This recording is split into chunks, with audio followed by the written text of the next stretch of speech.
வணக்கம். பொதுவாகவே நம்ம வாசலில் சாணம் தெளித்து கோலம் போடுறது அப்படிங்கிறது மிகச்சிறந்த பலனை கொடுக்கும். சாணம் மிகச்சிறந்த கிருமி நாசினியாக இருக்கிறதுனாலையும், கோலம் போடுறது பெண்களுக்கு பல விதத்தில் உடல் மற்றும் மனநல நன்மைகளை கொடுக்கறதுனாலையும் நம்ம இதை அன்றாடம் செஞ்சுட்டு வரோம்.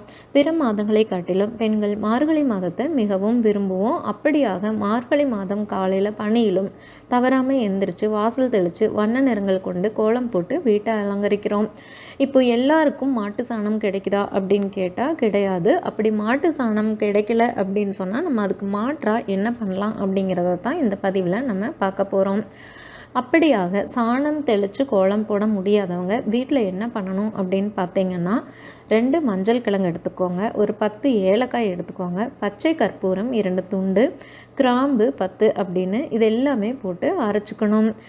அதுக்கப்புறமா ஒரு வாளி தண்ணீரில் கொஞ்சம் அரைச்ச பொடியையும் கல்லுப்பையும் சேர்த்து வெட்ட வெளியான இடத்துல வச்சிடணும்.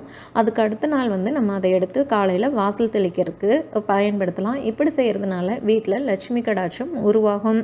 அதாவது சாணம் தெளித்தா என்ன பலன் கிடைக்குமோ அந்த அளவிற்கு ஒரு அற்புத பலனை இந்த தண்ணீர் கொண்டு தெளிக்கிறதுனால நம்மளால் பெற முடியும்.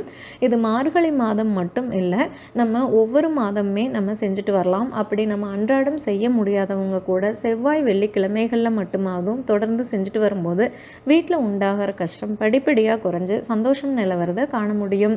இந்த பொடியும் நம்மளால் தயாரிக்க முடியல அப்படிங்கிறவங்க தயவு செஞ்சு வெறும் தண்ணீரில் வாசலில் தெளிக்காமல் கொஞ்சமாவது மஞ்சள் சேர்த்து அதை மங்கள தண்ணியாக மாற்றிட்டு அதுக்கப்புறமா தெளிக்கிறது தான் நல்லது.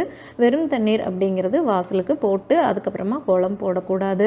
மேலும் தகவல்களுக்கு சேனலை சப்ஸ்கிரைப் பண்ணுங்கள். தேங்க்யூ.